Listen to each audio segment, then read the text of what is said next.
கர்த்தருக்கு மிகவும் பிரியமான தேவ ஜனங்களே, இந்த ஞாயிறு விருந்திற்காக இயேசு கிறிஸ்துவின் நாமத்தில் உங்களை அன்புடன் அழைக்கிறோம். எப்போதும் ஏதோ ஒரு குறையோடே நான் காணப்படுகிறேனே, நிறைவான வாழ்க்கை எனக்கு கிடைக்காதா என்று ஏங்கும் ஆத்மாவை அதற்கு தேவன் சொல்லித் தரும் வழி ரோட் 2:12.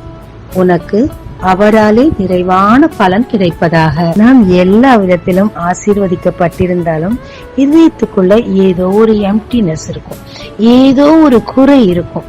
அது என்ன நமக்கே புரியாது. அந்த மாதிரி ஒரு சூழ்நிலையில தேவன் நம்மை நிறைவாய் ஆசீர்வதிக்கவும் அதை பெற்று கொள்ளவும், அல்லது தேவன் தரும் ஆசீர்வாதத்தை இழக்கவும், அல்லது பகுதி மட்டும் பெற்று பகுதியை இழக்கவும் இந்த 3 பெண்களும் நமக்கு உதாரணமா இருக்கிறார். இதன் முழு செய்தி அம்புக்குறியோடு இணைக்கப்பட்டிருக்கு. இதை கேட்டு ஆசீர்வாதத்தை அனுபவித்து மற்றவங்களுக்கு ஷேர் பண்ணுங்க. சப்ஸ்கிரைப் மூலமாக எங்களை உற்சாகப்படுத்துகிறவர்களுக்கு இயேசு கிறிஸ்துவின் நாமத்தில் நன்றிகளை தெரிவித்துக் கொள்கிறோம். இயேசு கிறிஸ்துவின் மூலம் உங்களை ஆசீர்வதிக்கும் ஜீசஸ் விஷன்.